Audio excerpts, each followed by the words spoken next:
your kid's never gonna go to college. He's never gonna be able to have a regular job. The state's gonna have to need to take care of him, and we'll get him into a special school, and that'll be his life. You're gonna transition out of schooling and you're gonna start getting help. It's just different when you get out into the real world. Oh no, you're never gonna be able to do that. That's too hard for you.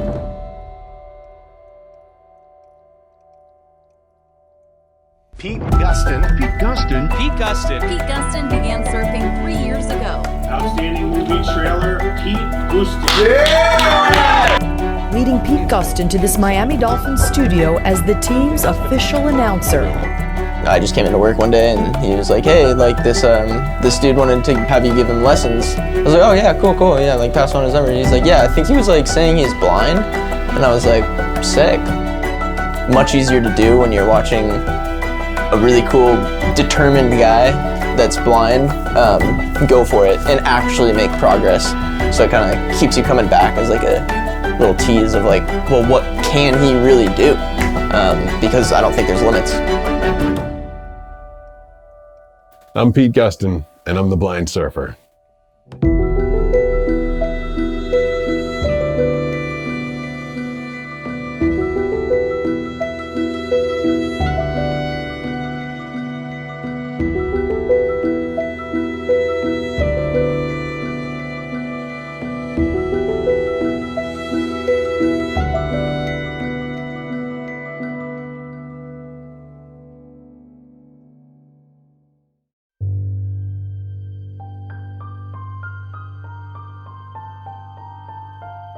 I was actually born with perfect eyesight, but it started degenerating immediately. But it's been going so slow and was going so slow at that point that we didn't realize it until I was 8 years old.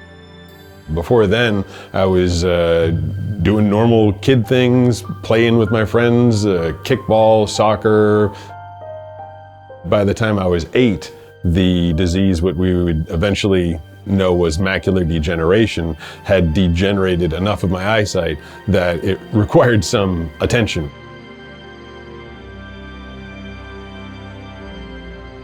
Macular degeneration is an eye disease affecting the macula. The macula is the central portion of the retina, the inside back layer of the eye that records the images we see and sends them to the optic nerve from the eye to the brain. The macula is responsible for focusing central vision in the eye, and it controls our ability to read, drive a car, recognize faces or colors, and see objects in fine detail. Age-related macular degeneration is the leading cause of severe vision loss in adults over age 50. Macular degeneration can also be hereditary, which is far less common. In Pete's case, he was born with it. Common symptoms of macular degeneration include the loss of ability to see objects clearly, the shape of objects appears distorted, straight lines look wavy or crooked, loss of clear color vision, and a dark or empty area in the center of vision. I remember it specifically not being able to see the chalkboard in class. I used to sit in the way back of the classroom, and eventually I kept having to move up row to row to row, and this is all during the period of 3rd grade. I kept trying to get closer and closer and closer to see what the teacher was writing. The teacher noticed that I was moving closer and closer to the chalkboard. My mom asked why, and I told her I can't see anything.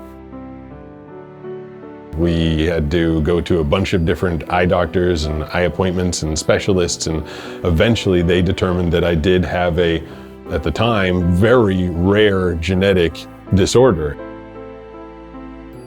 There is no cure for macular degeneration, and by the nature of the disease, Pete's vision gets worse every year, every month, and every day. When you get diagnosed as legally blind in Massachusetts, you go into a state registry and you're then eligible for certain benefits. And so someone from the state came to the house. So I was probably 8, 9 at the time. And I remember I was playing on the ground with like Transformers, and my mom and this woman were having a conversation. And the woman was like, your kid's never gonna go to college. He's never gonna be able to have a regular job. The state's going to have to need to take care of him, so let's get the paperwork going, and we'll get him into a special school, and that'll be his life. And my mother, I could tell her, because I knew, but she was polite but fuming, like, asked the woman to leave the house. I think she was angry. I think she was upset, maybe hurt. I'm not a parent, and so I don't know what her exact emotions were, but I feel like there's a lot of anger. Like, why my kid? Like, why did this happen to us? And I think it was almost her refusal to accept me going down the road of not being like everybody else. Really rubbed off on me. With his mom's encouragement, Pete began to defy odds at an early age, making up for his lack of sight with pure determination and hard work. I was very much into sports. I was a competitive sailor, a competitive swimmer, and all of my friends played football. And I really wanted to play football, but I just couldn't see the ball. But I wanted to find a way to be on the football team with my friends. So what I did as a 5'9", 170-pound kid is I went to the gym like a maniac and started squatting constantly. So I worked really hard working out and changing my body type and getting good leverage and strong legs, and was able to stay as a starter on the football team through my senior year. Despite his clear ability to adapt to his condition, teachers, coaches, and school administrators still openly doubted that he had any chance at a normal future. I mean, even in high school, I was in all honors and advanced placement classes. I was getting mostly A's. I was doing really well in high school. And you go to your guidance counselor and they're like, where do you want to go to school? I'm like, I don't know, Harvard would be cool, because that's where my cousin went. And my guidance counselor was like, no. You're going to transition out of schooling and you're going to start getting help, because someone with your eyesight condition couldn't possibly continue into college. It's been nice that you've made it through through high school. We helped. It's just different when you get out into the real world. You're not going to college. And I was like, what? Like, I can do this, I can do that. It's like they thought they were giving you a helping hand. Like, oh, we'll help you, poor blind boy. We're not going to make you do all that work at college. That's too hard for you. And I refused to accept that. And I eventually ended up getting accepted to Boston University, which is where I went.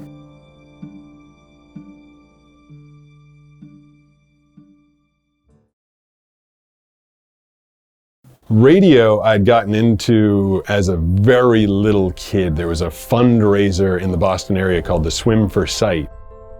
And it was benefiting the institute that was studying my eyesight disorder. And there was a local radio host by the name of Dave Maynard who put on this Swim for Sight every year. And it was mostly all these old people they were raising money for. And I called up as this little kid, and I'm like, my name's Pete Gustin, I'm 11 years old, I have macular degeneration. So he had me on his radio show a number of times, and I did the Swim for Sight. And then when I hit like 13 or whatever it was, and my voice went from little girl to the way it is now, everyone's like, hey, you have a voice for radio, even as a little kid. I didn't know that was a career path. I didn't know announcer was a career path. Hi, my name is Pete Gustin. Until freshman year of college, and someone said, like, that's a thing, you can be an announcer. I was like, oh, I want to do that. I'm a voiceover guy, and I'm legally blind. Graduated college thinking I was going to be a voiceover guy. Like, I got my degree, I did everything I was supposed to, but I got on a train, I went down to New York. I told the biggest agent at the biggest agency, like, I'm here, I graduated college, and now I'm going to be a voice actor. And he like laughed. He's like, no. He's like, you can't read the copy, you can't see. He's like, you can't see me across the table.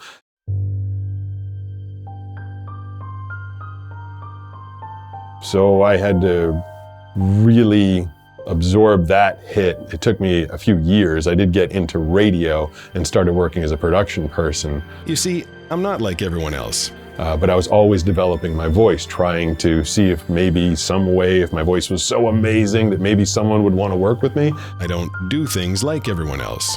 And as it turned out, while I was working at the radio station, Reebok Corporation was in Massachusetts, their headquarters. In fact, how the hell am I even reading this right now? And they had a Super Bowl commercial that they were doing, and the guy that listened to our radio station and heard me on the radio from time to time called the radio station and was like, we want you to voice our Super Bowl ad. In a world world that's perfect lies a perfect little town. See what happens at And Reebok.com. from that, I was able to kind of circulate that a bit, voice of Reebok Super Bowl. And I started circulating more and more of my work, being a little more confident that people would want to work with me. Throughout time, our greatest legends have passed on words of wisdom. Oh my nuts. Two legendary heroes will save the day. What if you could change everything?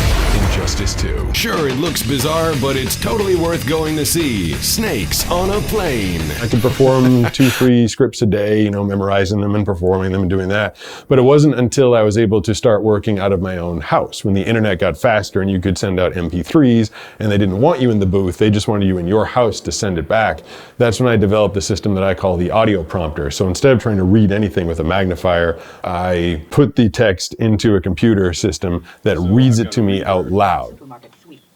ID takes speed, precision, and That voice is in my ear. I put an earbud in and I'm hearing that annoying robot voice and making sense out of that input to recite it back as copy.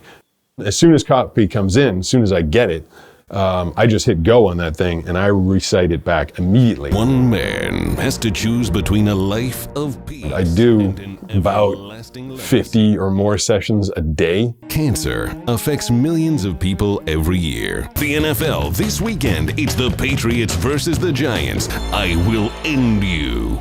And I'm reading constantly, and that system allows me to do that. Then, where Trump's tax returns fake news, we all know a great night starts with great food. It's make or break time. Bring on the best of the best of the best. I performed on Tonight, the ESPN, Monday Night Countdown. CBS, Soul crushing. She betrayed me again. He's the best ABC, news producer on TV. He's in Cartoon Network. Elwood, our top story: the city is under mental Fox. samurai. Hosted by Rob Lowe. Premieres February and 26th a number on of movie Fox. trailers, which was another thing. People told me no, you're never going to be able to do that. This summer, when the war begins, discover what comes next. World War Z. But eventually, after I kind of nailed every network there was, Pete Gustin. 1,000 radio stations in the United States, won the Movie Trailer of the Year award, won the Benstown Top 50 Imaging Voices in the country 5 years out of 6. Then eventually people started being like, okay, I guess he can do this. Final award today. Let me open up this. Not ready for this. Tell you who is the winner. Outstanding movie trailer, Pete Gustin. Holy crap! Yeah! Oh, man!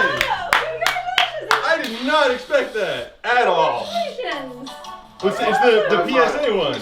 Oh, that's awesome! Awesome, man. Wow. Right in front of you, high five. Unexpected. Hell yeah. It's the PSA one. It's the longer one.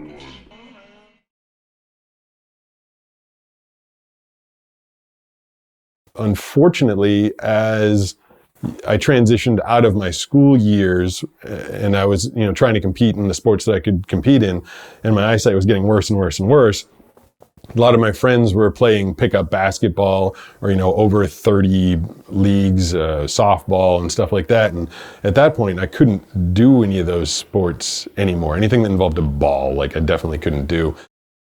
I wasn't super comfortable going to gyms anymore. I'm an avid weightlifter, but navigating around the gym was getting a little tricky. So I just kind of lift weights in my house and read copy all day. And it was becoming a pretty monotonous existence.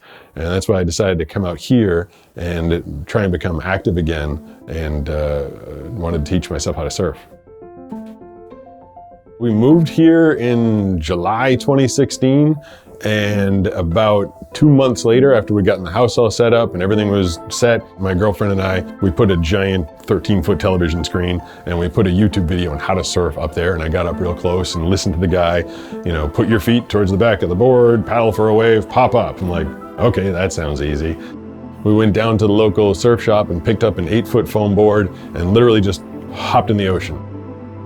Maggie kind of cheered me on from the shore. She's like, pop up, which we didn't even know what that meant really. Yeah, when it comes to a physical challenge, I do not worry about Pete. Yep. A, he's athletic. B, he's in shape. He's got a lot of drive. He's got a lot of good reflexes. There's a lot of things that make me not worry about him. And so day after day, weekend after, I'd go Saturday and Sunday and I'd just get beat up. I couldn't see the waves coming. We were in a spot that wasn't crowded, and it wasn't crowded because it was a horrible surfing spot. It was just, there were closeout waves. At the time, I didn't know. I thought that's what surfing was. I thought you just navigate these awful closeouts, and I'd get battered into the ground, into the shore. After a while, after the 10 months, my girlfriend's like, that's great, you're getting good at this whitewash thing. You're gonna have to learn how to get out there and do what other surfers do. I'm like, other surfers? I didn't even know there are other surfers out there. And so at that point, I was like, all right, there's a lot more to this sport than I thought. I didn't want to have to call up some surf coach and be like, I've never surfed before, and I'm legally blind. Like, it was too much for me to ask for that much help. I don't like asking for help. I've never been good at it. We went to the local surf shop, and the guy that sold me the second board I ever bought, I asked if he could give me a lesson, and he gave me the name of this dude named Josh and told me to call up Josh.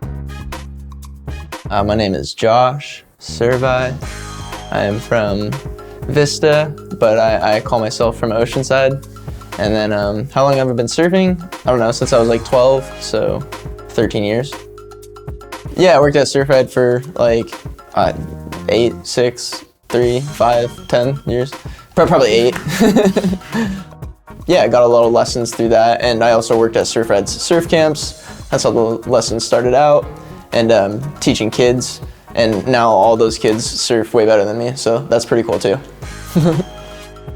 How I got connected with Pete, basically my buddy at Surfride, Ben, I just came into work one day and he was like, hey, this dude wanted to have you give him lessons. I was like, oh yeah, cool, yeah, pass on his number. He's like, yeah, I think he was saying he's blind. And I was like, sick.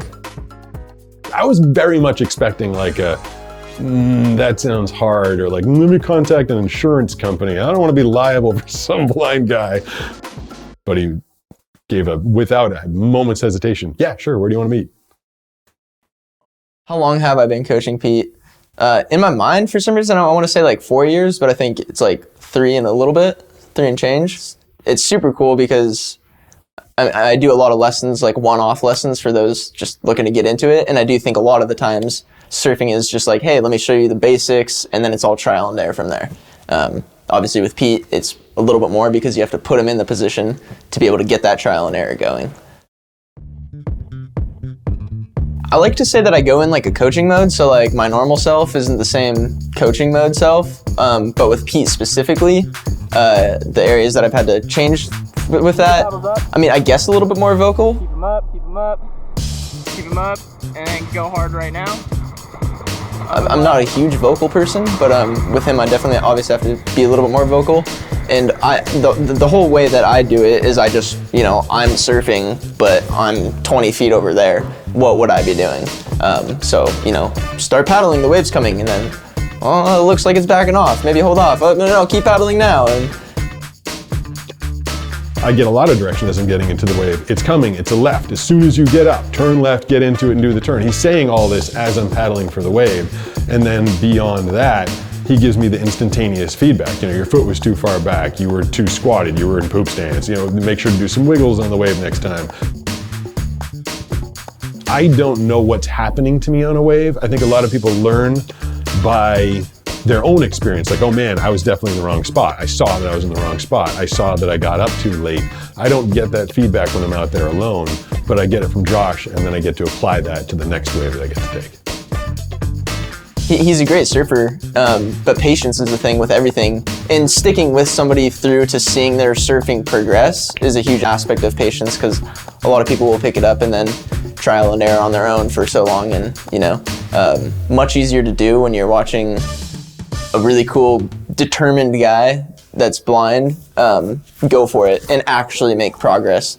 So it kind of keeps you coming back as a little tease of well, what can he really do? Because I don't think there's limits.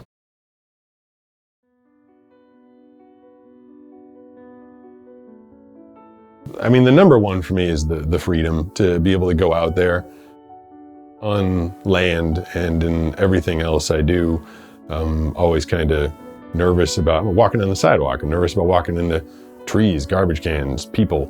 And even when I'm in my house, I can't even see the wall on the other side of the room. There's limitations, and I know they're there. I know they're all around me. But to go out in the water, now granted, this is my choice. I wear a shirt that says blind surfer. I am identifying myself. But in the same vein, I also have all sorts of freedom to go out there and not worry, as long as Josh is around, not worry that I'm going to crash into somebody.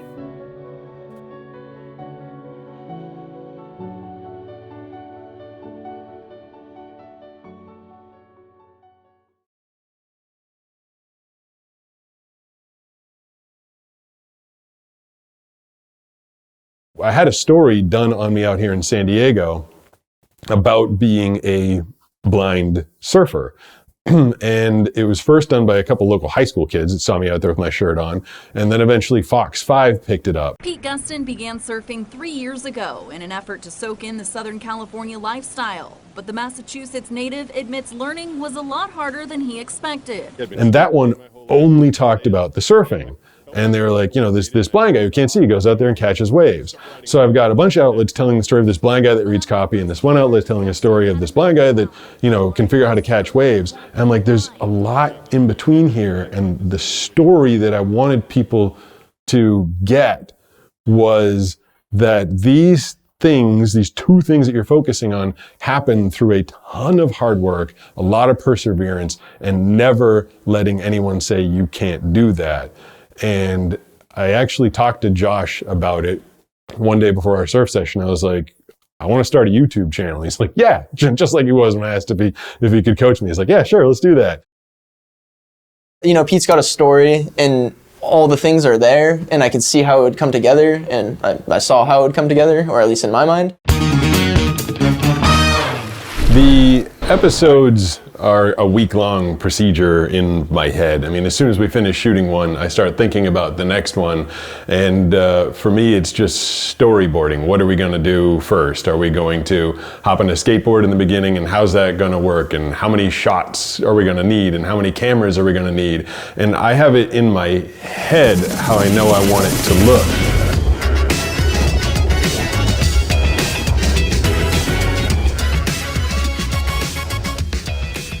An average day of surfing with Pete, pretty much I show up at Pete's house in my awesome white van, and then open the door to some barking dogs, and check the waves usually again, really, because it's the morning of. We want to see what it's doing right then and there, so go to Surfline. Pete's got an awesome giant projector that we sometimes throw it up on so we can possibly get an idea of what it might look like. And then once we figure out where we're going, got to make sure all the camera gear's packed up, everything's charged, all the audio gear is charged. We got all the GoPros, all the batteries. From there, we pretty much pack up the car, head out to the beach, and get everything set up on the beach as far as like cameras go, and then suit up and hit the water.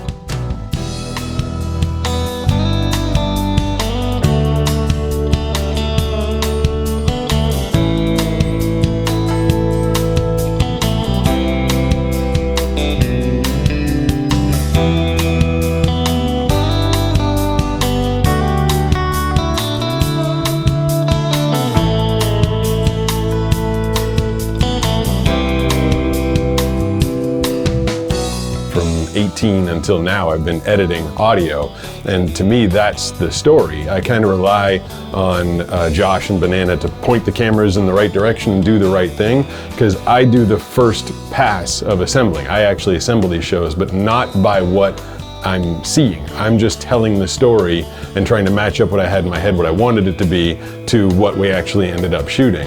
And then I have to have Banana come into the room and be like, are the cameras all pointed in the right direction? I mean, I'll stick my face right up in front of the monitor, and it'll help me line up the tracks and the overlapping and the overlays and the transitions that we do.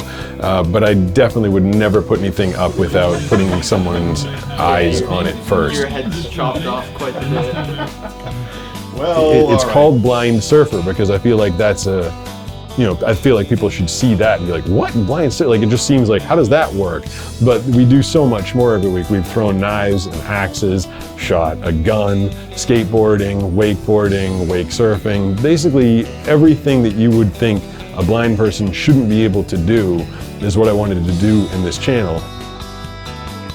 The Blind Surfer Show is a weekly YouTube series that consists of 5 to 10 minute episodes. They feature Pete, Josh, and Maggie doing a wide variety of activities, but mostly going to the beach and surfing.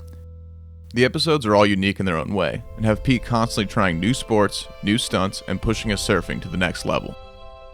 Since its inception in January 2020, the channel has gained over 10,000 subscribers and is continuing to grow rapidly. So if you're looking to follow along on Pete's adventures and watch the only YouTube series produced, shot, and edited by a blind guy, subscribe to the Blind Surfer channel on YouTube today. Who knows, maybe it will inspire you to find a way to do the impossible.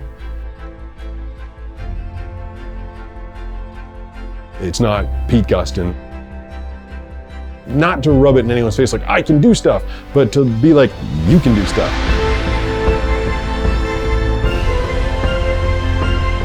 Find a way. That's the message that I wanted to get out there, and I felt like this was a really nice vehicle to be able to do it.